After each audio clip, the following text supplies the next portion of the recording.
1998ခုနှစ်တွင်ကော်လိုရာဒိုပြည်နယ်မြောက်ပိုင်းဒင်ဗာမြို့၏စင်ကြေပုံရက်ကွက်တစ်ခု၌ The Grabber ဟုသာလူသူများသောဒေတာခန်ခလေးပြန်ပြေဆဲလူသက်သမားတဦးသည်လမ်းမများပေါ်တွင်လှဲ့လေကျဆားနေသည် Finney Blake နှင့်သူ၏ညီမငယ် Graham တို့သည်အရက်သမားဖြစ်ပြီးကိုထီလက်ရောက်နှိပ်စက်သောဖခင်ဖြစ်သူ Terence နှင့်အတူထိုအရက်တွင်နေထိုင်ကြသည်သူတို့၏မိခင်မှာထူးဆန်းသောအကြမ်းမြင်အာရုံအိမ်မက်များဆက်တိုက်မတ်ပြီးနောက်မိမိကိုယ်ကိုအဆုံးစီရင်သွားခဲ့သူဖြစ်သည် Finney သည်ကျောင်းတွင်ခဏခဏအနိုင်ကျင့်ခံရတော့လေသူ၏တငယ်ချင်းဖြစ်သူအတန်းဖော် Robin ကထိုအနိုင်ကျင့်သူများကိုနှိမ်နင်းပေးလေရှိသည် Graham သည်သူမ၏မိခင်ထံမှအစွမ်းကိုအမွေဆက်ခံရရှိထားသဖြင့် Finney တီသော Little League မှကောင်းလေးတဦးဖြစ်သူ Bruce ကို Grabber ကပြန်ပေးဆွဲသွားသည့်အကြောင်းအိမ်မက်မက်ခဲ့သည်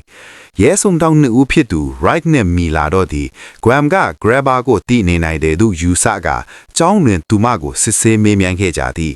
ထို့သောမေးမြန်းခံရသည်ကို Terence သိရှိသွားသောအခါ Graham ကို Wright နတ်နှိပ်စက်လေသည်မကြာမီမှာပင် Grabber သည် Robin ကိုပြန်ပေးဆွဲသွားသည်နောက်တွင် Finney ကိုပါထပ်မံဖမ်းဆီးသွားရာ Finney သည်နေရန်တွင်ချိတ်ဆက်ထားခြင်းမရှိသောအနက်ရောင်ဖုံအိုကြီးတစ်လုံးရှိသည်အတန်လုံးငေအောက်ခံတစ်ခုအတွင်၌နိုးလာခဲ့သည်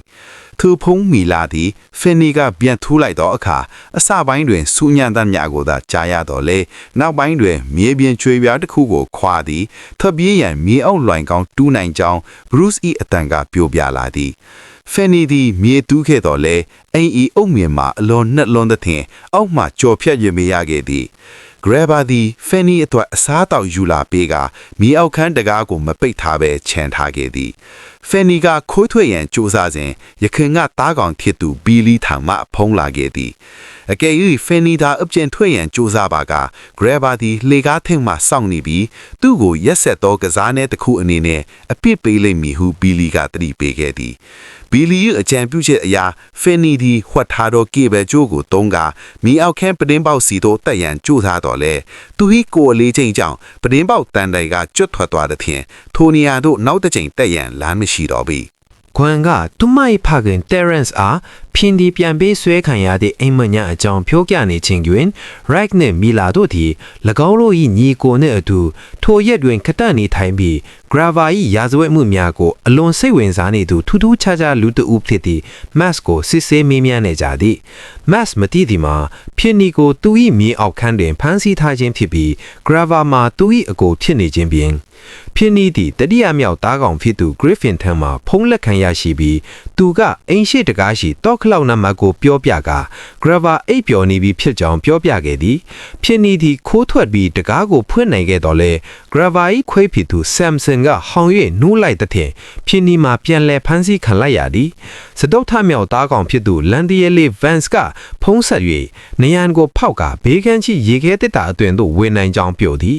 Finney ကထိုးသို့လှုပ်ဆောင်ခဲ့တော့လေရေခဲတစ်တာတကားမှာတောက်ခတ်ထားသည်ကိုသာတွေ့ရသည်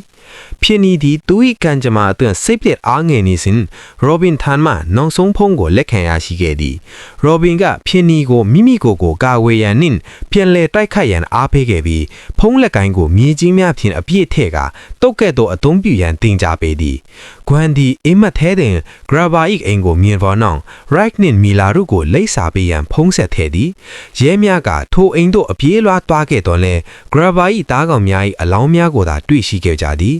ထိုအတော်တွင် Max သည် Finney ကိုမြေအောက်ခန်းတွင်ဖမ်းဆီးထားခြင်းသိရှိသွားပြီးသူ့ကိုကဲတင်ရန်အပြေးလွှားသွားတော်လဲ Grabber ကသူ့ကိုပုံစိမ့်မြင့်တက်ကကစားပွဲကိုအဆုံးသတ်ရန်ဆုံးဖြတ်ပြီး Finney ကိုတိုက်ခိုက်လေသည် Finney သည်ယခင်ကသူထွက်ပြေးရန်ကြိုးစားခဲ့သည့်အကျွမ်းကြံများကိုအသုံးချက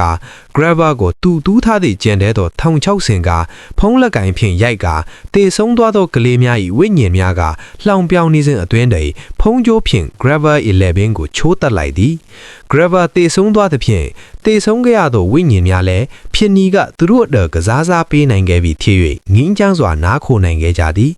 ရေခဲတက်တာတဲကအမဲသားတုံးကို Samson ကအာယုံလွှတ်ရန်ပစ်ပေးတော်နောက် Finney သည်အိမ်ထဲကထွက်လာခဲ့ရာထိုအိမ်မှာရဲများဝိုင်းထားသည့်အိမ်၏လမ်းတစ်ချမ်းတွင်ချီနေသည် Terence သည်သူ၏ယခင်ကပြုမှုဆက်ဆံခဲ့မှုများအတွက်ခွင့်လွှဲရန် Finney နှင့် Gwen ကိုငိုယိုကတောင်းပန်ခဲ့သည်